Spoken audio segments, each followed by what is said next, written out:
जैसे ही पुलिस कमरे में घुसी तो वहां का नजारा देखकर दंग रह गई। कमरे में एक लड़के का कटा हुआ सर पड़ा था और चारों तरफ का नजारा बेहद ही हैरान करने वाला था। लड़के को कुछ समय पहले ही दफनाया गया था। बाकी शरीर के हिस्से को दोनों भाई खा चुके थे।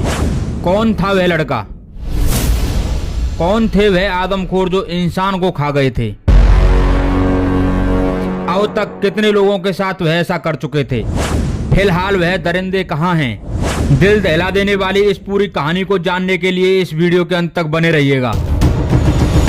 तो वीडियो को स्टार्ट करने से पहले आपसे अनुरोध है कि अगर आप चैनल पर नए हैं तो प्लीज चैनल को सब्सक्राइब करके घंटी वाले आइकन को दबाना मत भूलना।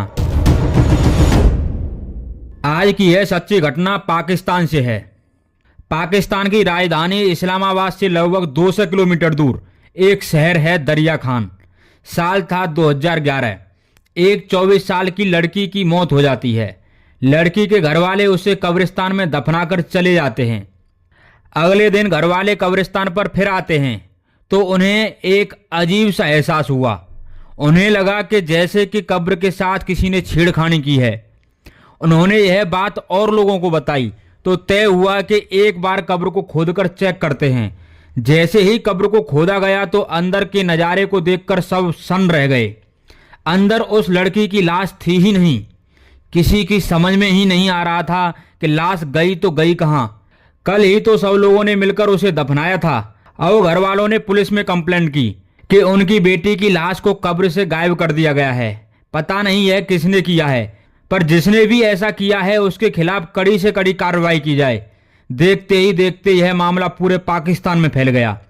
लोग पुलिस पर प्रेशर बनाने लगे कि पुलिस अपना काम सही से नहीं कर रही है। इधर पुलिस भी परेशान, उसके हाथ कुछ लग ही नहीं रहा था। पुलिस बारीकी से सभी पहलुओं की जांच कर रही थी। कब्रिस्तान के आसपास के सभी लोगों से भी पूछताछ चल रही थी। तभी पुलिस को एक लीड मिली। पूछताछ में किसी ने बताया कि एक शख्स को काफी बार कब्रिस्तान के आसपास देखा गया है। शक के आधार पर पुलिस उस शख्स के घर पर छापा मारती है तो एक कमरे में जो कि घर से बाहर बना हुआ था उन्हें एक बोरी दिखाई देती है। बोरी को खोला जाता है तो सब सन्न रह जाते हैं।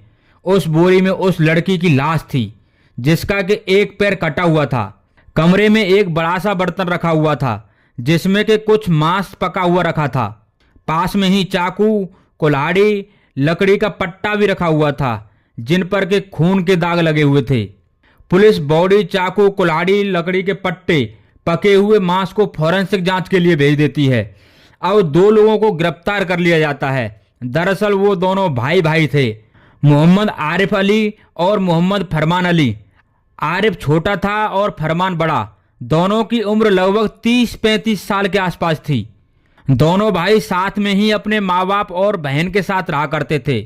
दोनों ही शादीशुदा और बाल बच्चों वाले थे, पर कहा जाता है कि ये लोग उन्हें ढंग से नहीं रखते थे, उन्हें मारते पीटते थे। तो इनकी बीवियों ने उन्हें 2010 में ही छोड़ दिया था।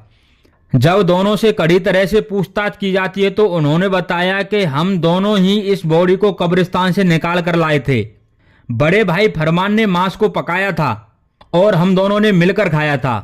जब उनसे पूछा गया कि तुमने ऐसा क्यों किया, कितनी लाशों के साथ तुमने ऐसा किया है, तो जो उन्होंने बताया उसे सुनकर पूरा पुलिस स्टेशन दहल गया। उन्होंने बताया कि उन्हें किसी ने बताया था कि अगर तुम इंसानी मांस खाओगे तो तुम्हारे सारे बिगड़े काम बन जाएंगे। उन्होंने अब तक लगभग 100 इंसानी लाशों का मांस खाया है। इधर फॉरेंसिक की भी रिपोर्ट आ चुकी थी। पतीले में रखा हुआ मांस, चाकू, कुल्हाड़ी, लकड़ी के पट्टे पर लगा हुआ खून उस लड़की का ही था। अब तक यह बात लोगों के बीच आ चुकी थी। अब जो भी इस बात को सुन रहा था वह दंग रह जा रहा था कि कैसे एक इंसान दूसरे इंसान को खा सकता है। ये आदमखोर हमारे बीच में ही रह रहे थे। लोग आक्रोश में थे और सड़कों पर उतर आए थे। उनके लिए कड़े से कड़े दंड की मांग कर रहे थे। अब कोर्ट में केस चलता है, पर ऐसा कोई कानून नहीं बना था कि ऐसा करने पर उन्हें कोई सजा दी जा सके। पर मुर्दों के साथ गैर इंसानी हरकत करने के जुर्म में उन्हें बस 2 साल की सजा सुनाई गई। 2 साल बाद उन्हें छोड़ दिया जाता है। जेल से रिहा होने के बाद किसी को उनके बारे में कुछ मालूम नहीं था कि वह लोग अब कहाँ रह रहे हैं। फिर कुछ दिन बाद पुलिस को किसी ने कॉल करके कंप्लेंट की कि उनके पड़ोस में एक घर है जिसमें से कई दिनों से अजीब सी बदबू आ रही है। पुलिस मौके पर पहुंचकर घर की तलाशी लेती है तो उनके होश उड़ जाते हैं। कमरे के अंदर एक लड़के का कटा हुआ सर पड़ा था और चारों तरफ का नजारा बहुत ही भयावह था। उस घर में कोई और नहीं बल्कि वही दोनों भाई रह रहे थे। पुलिस उन्हें तुरंत अपनी हिरासत में ले लेती है। इनसे फिर कड़ी तरह से पूछताछ की गई। दरअसल जेल से निकलने के बाद ये लोग बदले नहीं थे, ये अब भी आदमखोर बने हुए थे। अब तक लगभग 150 से अधिक लाशों को कब्रिस्तान से निकालकर खा चुके थे। उन पर कोर्ट में दोबारा केस चलता है। अब की बार कोर्ट भी सोचने पर मजबूर हो गया कि इन्हें क्या सजा दी जाए। इन आदमखोरों को ऐसे खुला छोड़ना शायद ठीक नहीं है। फिर साल 2015 में इन्हें 12-12 साल की सजा सुनाई जाती है। अभी भी दोनों भाई जिंदा हैं और जेल में हैं। समझ में नहीं आता कि इंसान इतना भी आदमखोर कैसे हो सकता है, इतना भी कैसे गिर सकता है। यह लोग तो जानवरों से भी गिरे हुए हैं। एक मांसाहारी जानवर भी अपनी प्रजाति के जानवर को नहीं खाता। क्या ये लोग जेल से निकलकर ये सब छोड़ देंगे? क्या आपको लगता है कि 12 साल की सजा बहुत है इन जैसे हैवानों के लिए? दोस्तों, आपकी क्या राय है इस केस के बारे में?